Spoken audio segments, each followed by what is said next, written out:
Hi, good evening from London, England, or is it good morning or good afternoon to you, wherever you're watching around the world. This is your host, this is your guy DLG Reppin, and I'm bringing you this evening's footballing context. And again, I apologise if I didn't show up last night.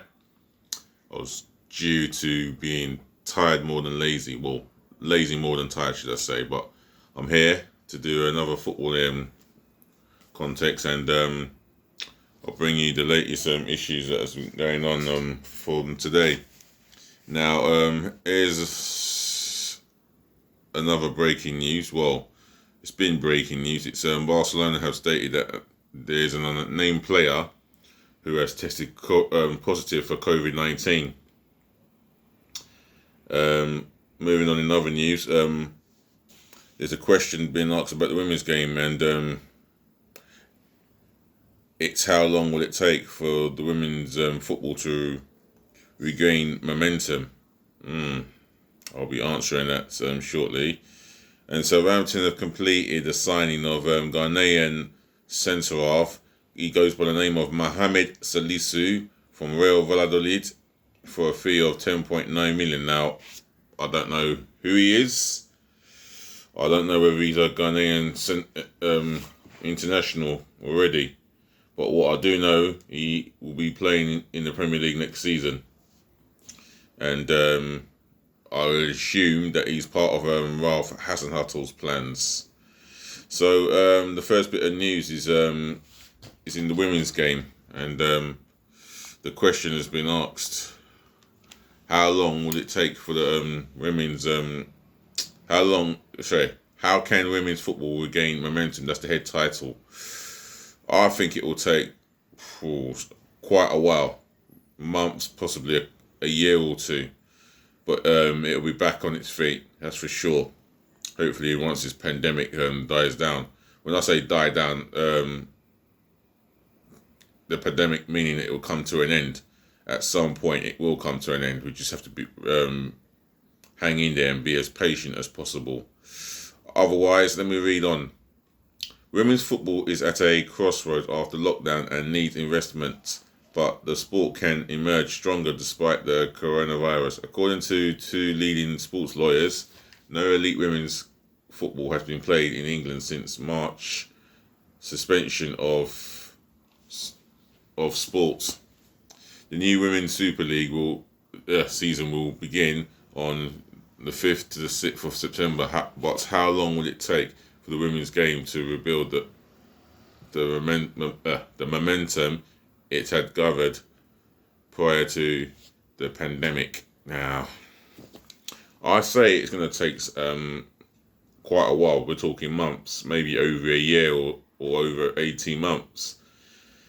For me, there were three teams that were going for that league title: Arsenal's women, Man City's ladies, and Chelsea's ladies. But again, you have Man United ladies who were just promoted from the second tier of the Women's League to the Super League next season. And again, how long will it take? Well, the momentum will take a while because you've got to get the fans back in. You've got to make sure the seating area surrounding the terraces is completely safe, and risk assessments have to be in place with the protocol. So it's going to take some time, and the time it comes back, it will be in a good way. It'll be for the best. You know what they say, all good things comes to those who wait. Well, the wait has to start, and it starts today, tomorrow, and so forth. And that's the reality of the women's game, so to speak. So I wish all the fans of the women's football and the sport itself all the best of luck. That's all I can say, because it's going to be quite a long wait. So moving on in other news, and Southampton have announced the signing of Ghanaian defender, centre-half. He goes by the name of Mohamed Salisu. and he's a highly rated 21-year-old who's made 332 appearances for the Spanish side last term, that meaning Real Valladolid. So I'm going to read from the title. Saints signed Ghanaian defender Salisu. Southampton have signed Ghanaian centre-back Mohamed Salisu from Real Valladolid for a fee of 10.9 million. The highly rated 21-year-old who made 32 appearances for the Spanish side last term has signed a 4-year deal. Southampton manager Ralph Hasenhüttl said, "This is an important signing for us. Mohamed is a player who fits our profile well." But it sounds like he's going to be asked to perform in the Premier League and get some, and by then he should be able to get pre-season under his belt. So I think Hasenhüttl has plans to strengthen the defence and make Southampton a lot difficult to beat, home and away, in all competitions. This week, Saints also completed the signing of Tottenham fullback Carl Walker-Peters around 12 million. Well, he means business. He's got himself a right back. He's got himself a centre half. So Southampton can't wait to go again. And despite the fact that this defender Salisu cost just under 11 million, he could be a bargain. You know, he could be a valuable price asset in the next 2, 3, maybe 4 years to come. We'll see how he develops in time. That's all we can say. I don't know nothing about him. As far as I know, he's an ex-Real Valladolid centre half. He's 21 years of age, so he's got years ahead of him. So we shall see how he does in the best league in the world, and I think it's an opportunity for him. I think he's delighted to be playing in the Premier League, competing against the best attackers in the world, and he looks forward to settling down, I'm sure. And that's all he needs to do now, is just find his feet in English football and settle down as soon as he can. Right, in other news, last bit of news for me, is Barcelona have announced that there's an unknown player who has contracted the coronavirus. There we go, Barca player in positive COVID-19 test. Barcelona say an unnamed member has tested positive for COVID-19. He was one of 9 reporting for pre-season training, showed no symptoms, and has been quarantined at his home.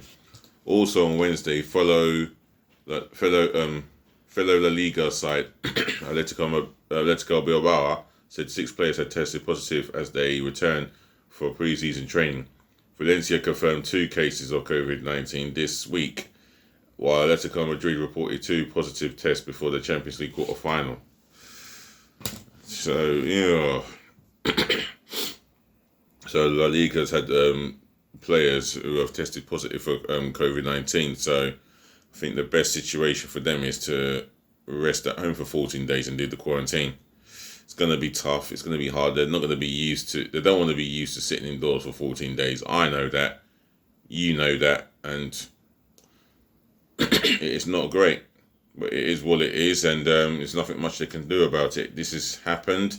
It's a situation that is cursing the world at the moment. And we just hope this situation gets sorted out sooner rather than later. And I wish these players... a speedy recovery sooner rather than later. Excuse me. This is a necessary drink of water here. My throat's a bit dry, as you can hear.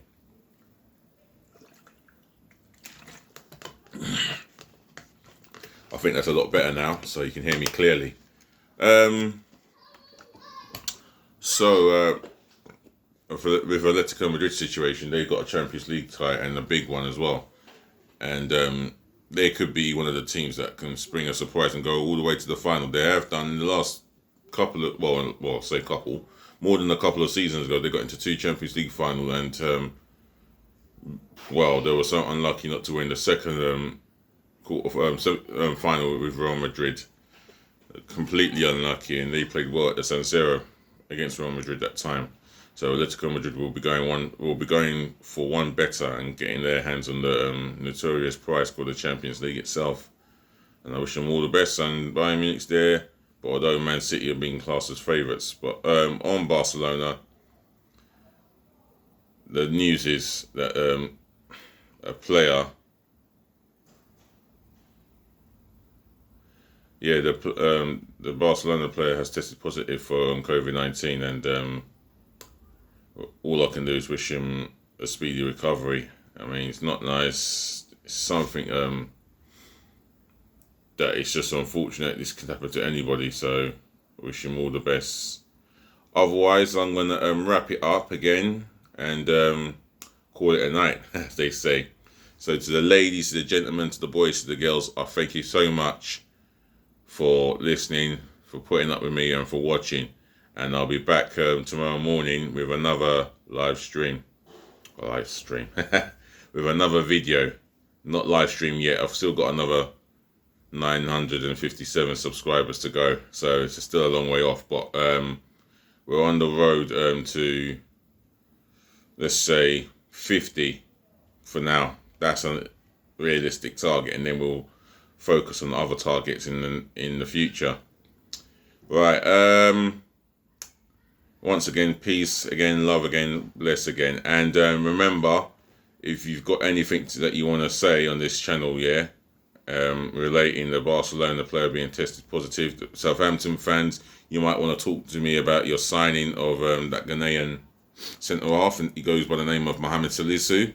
If you want to talk Mohamed Salisu with me, then let's have a conversation and tell me a little bit about him by leaving it in the comment section below. In other news, any fans of the women's sport, get back to me, and let's have a conversation about how long it will take for the women's football to resume and regain that momentum.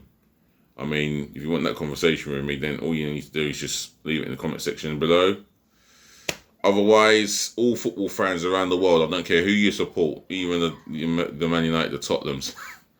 If you want to smash the thumbs up like button, then do so. I mean, thumbs down, well, you may do so, but I don't want that to happen, obviously. But again, remember, this channel will not happen without you guys, you 43 subscribers. I've shouted at a few people, like Levi for subscribing, another guy who subscribed to me, so a massive shout out to you. And I want to be shouting at as many subscribers as possible, so do subscribe to my channel, smash that subscribe button hard and passionately for me, and left, right and centre and galore, just keep smashing that subscribe button for me, and I'll do my utmost best to better this channel and bring you more live and direct context. Otherwise, stay good and have a good night, and make sure you rest well, even though this heat is banging. So laters and good night.